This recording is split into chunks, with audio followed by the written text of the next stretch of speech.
É meu desejo saudar a amada igreja com a graça e a paz do Senhor Jesus. Reunimos aqui na manhã deste dia para adorarmos a Deus. É de extrema importância permitirmos que Ele venha falar profundamente com cada um de nós. A nossa escola sagrada, na semana passada, nós tratamos da história de um jovem, de um mancebo de boa qualidade, que já estava acostumado desde a sua meninice guardar os mandamentos, todas as ordens do ritual, dos sacrifícios, das ordenanças, dos dízimos, das ofertas, das esmolas. Mas que ele ainda tinha, e sentindo profundo o seu íntimo, que tinha alguma coisa que faltava. Para aquela época, para os escrúpulos morais religiosos da época, eles esperavam que a pessoa tivesse um grande domínio, né, sobre as reações do corpo, um celibato, né, através por causa do sexo e o rigor da lei. Vocês viram hoje aí a leitura inicial, foi feita de um ato de cura que Jesus fez para o moço, falou, pega a tua cama e vai embora. Talvez a única coisa que o sujeito tinha ali mais valioso era a cama, que alguém pode ter feito uma boa doação para ele, que não é uma cama como nós estamos acostumados a ver agora, é um couro bem tratado, que aquilo serve de cama, de barraca, de tudo aquilo ali. Quem já serviu o exército, eu não sei se na marinha tem a mesma coisa, o poncho, que você tanto se protege de chuva, de frio, e faz a barraca e ainda enrola nele para dormir. O fuzileiro usa, assim. Então a infantaria também usa, então quer dizer, eu usei muito isso aí, já fiz ela de barraca, proteção de chuva e de frio e de cama. Então não é a cama como nós estamos pensando, alguém vai pegar uma cama com ripa de madeira, botar no ombro e sair andando com aquilo. Mas ele tinha uns escrúpulos na época deles, de que carregar aquilo ali é não carregar a descarga no dia de sábado, a Jeremias e Neemias, e aí não podia carregar nada. Então se fôssemos ter essa mesma forma de lidar, a gente não carregaria a Bíblia num dia de sábado. Então, eles colocaram peso demais para o povo entender e compreender, e a coisa já tinha perdido o seu sentido. Tá certo? Então, e a generosidade de Deus em Cristo, de curar esse moço e de fazer com que ele voltasse à vida normal, o espanto para os outros foi não ele ter sido curado, mas ele estar carregando um colchãozinho, tipo um colchonete nas mãos num dia de sábado. A atenção, em vez de voltar para o benefício que o sujeito teve, você foi curado, que bênção, que maravilha, foi o contrário. Você está carregando isso aí no dia de sábado, não pode. E nós, como guardadores dos mandamentos de Deus, inclusive observadores do dia do sábado, nós temos que tomar cuidado para a gente também não ir nessa mesma linha. E também, de outro modo, nos tornarmos um povo que não tem os devidos cuidados para esse santo dia do Senhor. Achar que tudo pode, tudo vale, e aí também vai viver um sábado assim, a bangu ao léu. Nada disso. Um povo equilibrado. E aí, então, nessa conversa com Jesus, ele achava que ele pudesse fazer algum ato heróico e, com isso, granjear um lugar no reino de Deus. E Jesus foi mostrar para ele que não é só assim. Essa conversa dele com Jesus, que nós vimos que em Mateus não está ele chamando Jesus de bom mestre, mas sim em Marcos e em Lucas. Aí o pessoal vai perguntar, mas nós estamos repetindo a escola? Sim, porque o capítulo 20 tem a ver exatamente com isso que nós estamos estudando agora. Então é só um preâmbulo para a gente ir no verso 30 e adentrarmos pela escola. Então é como se Jesus estivesse conversando com esse moço e estivesse falando assim, tu me pedes informação a respeito da vida realmente boa, como se já não possuísses, como judeu bem instruído pela revelação divina sobre o assunto. Somente Deus é perfeitamente bom. Por isso que ele diz, bom só há um, que é o Pai, que está no céu, só Deus. E somente Ele pode instruir o homem acerca da conduta boa. E já o fez. Se, portanto, quiser entrar na vida, guarde os mandamentos ordenados por Deus. E é onde, então, o rapaz vai perguntar para Jesus quais eram os mandamentos. E Jesus, então, vai citar para ele, a resposta de Jesus para ele, são os mandamentos em respeito ao outro, ao próximo, deixando por último honrar pai e mãe. E omitiu o 10º, que não cobiçarás, porque aí nós vimos que ele vai chegar no nível da avareza. Ele tinha uma cobiça, não talvez do que era do outro, porque a Bíblia diz que ele era um mancebo de boa qualidade, mas ele era cobiçoso do que ele tinha. Ele cumpria a lei, ele cumpria o ritual, ele dava o que tinha que dar, ele pagava o que tinha que pagar, mas ficava restrito a isso ali. E o que ele tinha e o que sobejava era dele, para ele entendia como direito dele. É isso que a gente entende quando a gente faz a leitura.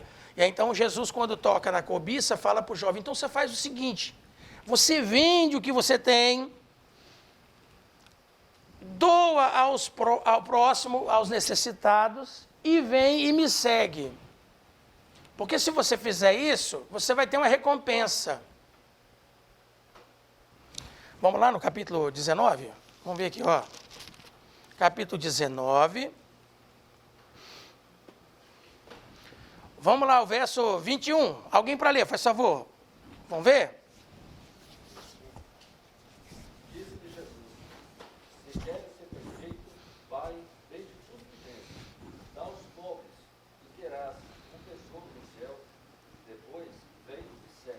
Por que nós estamos dando ênfase a esse versículo? Porque no verso posterior, o Pedro então vai se meter na conversa com Jesus e vai falar, tá, é como se Pedro estivesse falando assim para Jesus, tá bom, o senhor disse que se o moço vendesse tudo que tinha, porque ele é rico, a gente, como um bom judeu da época, entende que quem está rico está bem diante de Deus e diante dos homens, para vender, dar para o pobre e te seguir, que ele vai ter um tesouro. E nós começamos a te seguir sem ter pretensão nenhuma de nada. Nós te seguimos porque te seguimos, aceitamos a ti como Messias, o Salvador. Nós estamos te seguindo, nós largamos tudo e nenhum de nós jamais comentou qualquer coisa de querer alguma coisa em troca, algum benefício a respeito disso aí. E o senhor agora toca no assunto que ele vai ter o benefício se vender o que tem e te seguir. Ele ficou desanimado, frustrado com a sua resposta, ficou triste, aí ficou que ele é um idólatra da avareza, da cobiça, do que é seu próprio para si mesmo, e foi embora. E nós que largamos tudo para te servir? Como que fica a gente agora? Porque nós não estamos pensando em retribuição nenhuma, a não ser ser salvo. Mas o Senhor disse que ele vai ter tesouro. Como é que é esse reino? Não nos esqueçamos que o reino de Deus, messiânico, era resolver a solução do mundo judaico daquela época, da forma como estava todo mundo acostumado a ver. Até os discípulos esperavam que num determinado momento todo mundo poderia dar apoio a Jesus, eles se revoltariam contra os romanos, venceriam os romanos e todos os domínios da terra eles dominariam o mundo. Era essa a visão do Messias. Até na morte dele, até naquele último momento, a esperança deles é que houvesse ali, né? Então, o Judas esperava isso, todo mundo esperava isso. O conceito e a visão de reino dos céus para um novo éon, um novo tempo, um novo céu, uma nova terra, é a partir da morte e ressurreição de Jesus, a sua segunda vinda. Não eles montar num cavalo lindo, maravilhoso, com a espada na mão, empunhar e passar a vencer os reinos da terra, como um grande cavaleiro do Apocalipse. Mas ele vai se levantar assim por ocasião do fim da história da humanidade. Então os discípulos agora vão perguntar para Jesus, o Pedro, né, vai perguntar para Jesus como é que é isso aqui. Vamos ver aqui? Ó, o jovem, ouvindo essa palavra, diz o verso 22, retirou-se triste, porque possuía muitas propriedades. Então Jesus falou para os discípulos, em verdade vos digo que é difícil entrar um rico no reino dos céus. A gente sabe que isso aqui é um exagero oriental, né, da forma deles falar extremo, porque está querendo demonstrar uma dificuldade insuperável, tá certo? É uma dificuldade insuperável para essas pessoas que estão assim tão ligadas, entendeu? E no verso 24 e 25, faz favor, alguém para ler. Vamos ler? Para a gente prosseguir, é só 10 a 15 minutos nesse capítulo. Isso. E outra vez vos digo que é mais fácil passar um camelo pelo fundo de uma agulha do que entrar um rico no reino de Deus. Isso aí. Os seus discípulos, ouvindo isso, admiraram-se muito, dizendo, quem poderá, pois, salvar Porque daquela ideia, se um rico que tem sempre bom lugar, boa posição, boa aceitação, quanto mais então, se eles é difícil, é uma situação insuperável, né? E como é que fica a nossa situação? O Jesus, então, está falando para eles que os ricos não são salvos de maneira diferente dos outros. É isso que ele está deixando claro aí. Eles tinham um outro jeito de ver a riqueza, as pessoas com riqueza, com muita saúde, com muitos anos de vida, viu, gente? Isso aí era a cereja do bolo dentro da religiosidade deles. Então, Jesus está colocando as coisas no seu devido lugar. Aí, quando os discípulos apresentam essa demanda, então Jesus vai responder, 26. E aí o 27, que é quando Pedro entra na conversa. Vamos lá. 26 e 27. Outra pessoa para ler, faz favor. Jesus, fitando-os, disse: ao homem isso é impossível, mas a Deus tudo é possível.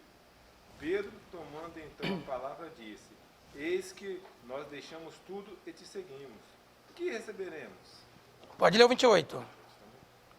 Disse-lhe Jesus: em verdade eu vos digo, a vós que me seguistes, quando as coisas forem renovadas e o Filho do Homem se assentar ao seu trono de glória, vos assentarei vós também em 12 tronos para julgar as 12 tribos de Israel. Então veja bem que coisa interessante. Essa impossibilidade, Jesus então vai dizer, olha, o que é impossível aos homens é possível a Deus. Jó 42, 2.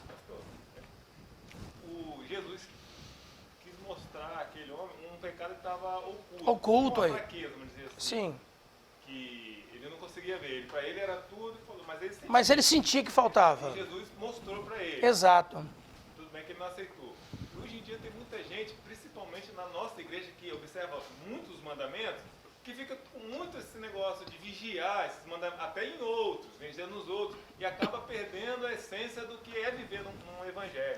Viver o evangelho é guardar os mandamentos de Deus naturalmente, não por obrigação. É uma coisa que vem natural. Mas tem gente que se preocupa demais em ficar até vigiando. Aí, por isso, o texto inicial que foi lido mostrou claramente isso. O moço está curado, N anos ali. Plantou uma bênção maravilhosa, não conseguiram. Recriminando pelo fato de estar carregando a cama. Deixou que a observância daquilo ali, a dura pena de quebrar um mandamento, né? Mandamento, tirou a glória toda de um milagre maravilhoso, uma coisa assim que não se vê todo dia. Aí, quer dizer, deixou aquilo tudo de lado. Suprimiu. Exatamente. Suprimiu. E isso que acaba acontecendo hoje. Nós temos que tomar cuidado com isso. Exatamente. Nós temos que tomar cuidado com isso. E que, se tiver qualquer tipo de observação para ser feita, seja feito com amor, com carinho, com capricho, querendo o bem do outro. Querendo o bem. Esse acho que é o ponto. Quer dizer, fica assim, ó. Aí nem chega nele e fala assim, ô, meu amigo, tá com problema aí não. Você tá fazendo. É o perigoso. Isso é muito perigoso. Muito perigoso. Afasta a gente. Aí a gente fica como esse... Não consegue ver o problema que poderia ser uma bênção para todo mundo. Exatamente. Então... Mas eu acredito, irmão, que pela Bíblia, nesses textos assim, a gente já conhece desde criança. Eu acredito que a riqueza ganhada por suor, com sinceridade, não é pecado. Não. É só com o coração ali. Exatamente. Se alguém possui riqueza, não porás o coração. Não nela, exatamente. Tem gente, que às vezes foi proclamada agora na nossa nação brasileira, a quantidade de comida que se joga fora. E a quantidade de gente morrendo de fome. Foi falado na estatística, a quantidade de comida que joga fora. O rico prefere jogar fora do que dar para o pobre. Quanta gente em São Paulo morrendo de fome e quanta gente que não sabe onde é que põe dinheiro. Exato. Isso aí está enquadrado nesse macedo de qualidade. Sim. Ele era de qualidade só para as coisas finanças, mas de qualidade para Deus ele não tinha nada. Faltava alguma coisa, né? Pode falar, Ticão. Eu fico olhando, às vezes as igrejas não guardam os mandamentos, parece que eles estão mais amorosos, mais amorosos, mais dedicados ao evangelho, eles querem se unir sempre, estar falando sobre a palavra e tal, e às vezes a gente tem que tomar cuidado para os mandamentos para a gente não ser um fardo ao invés de um benefício. Exatamente. Porque, igual o pastor falou,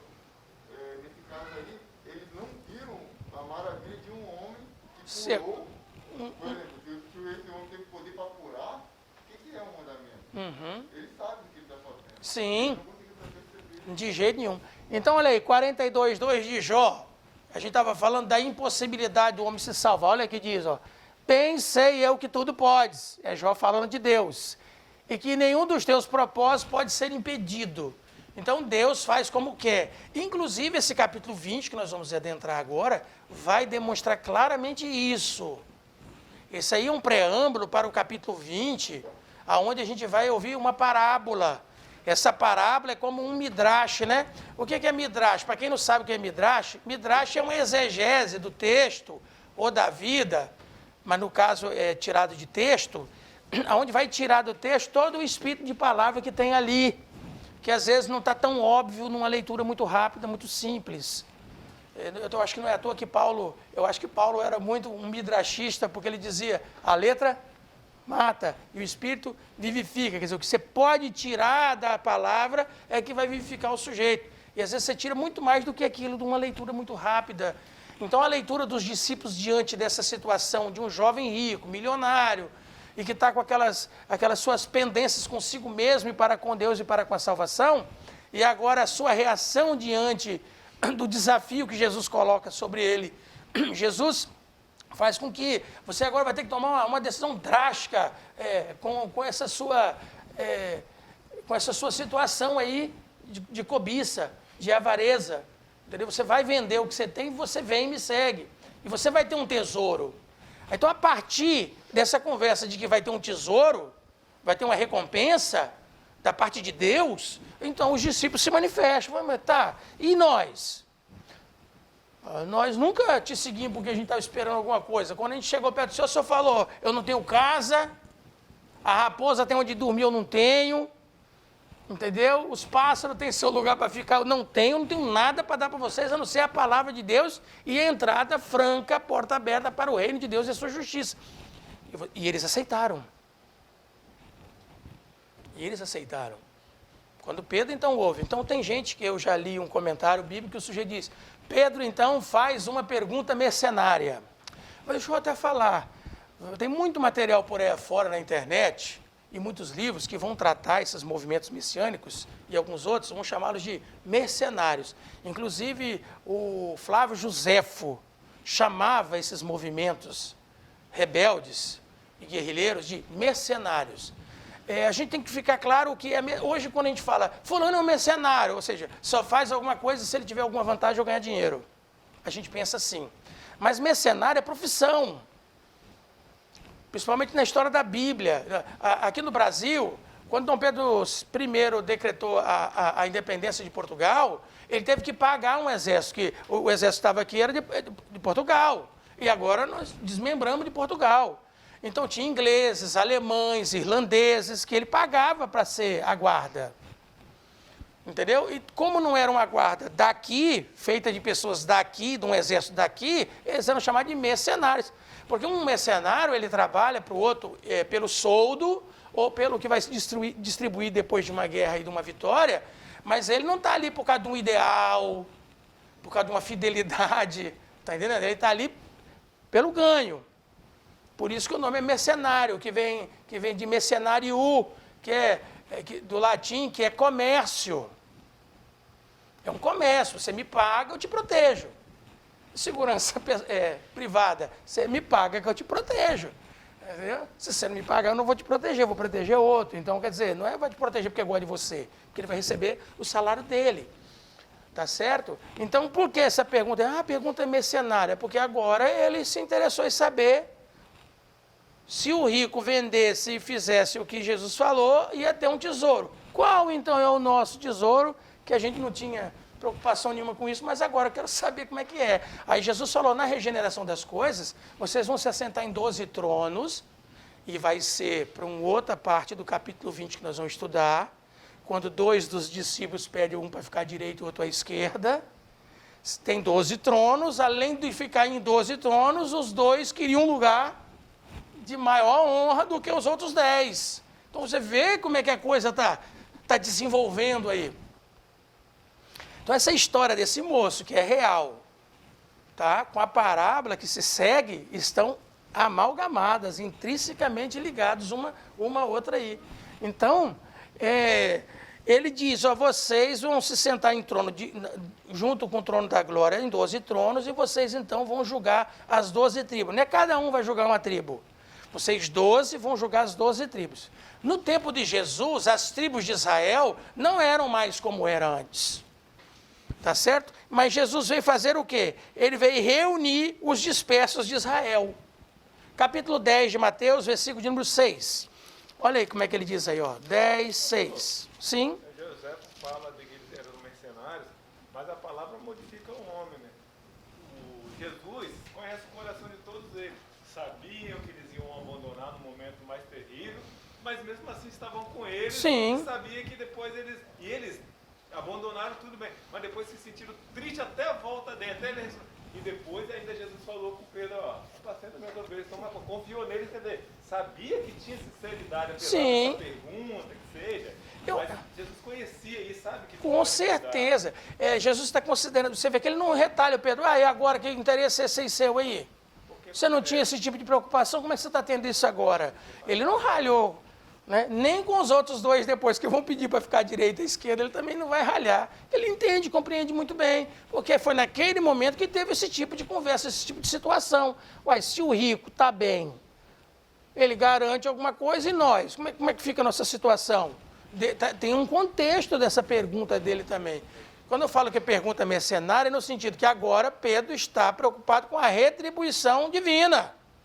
Uma retribuição da parte de Deus, coisa que não passava pela cabeça dele nem dos outros. Mas agora ele quer saber.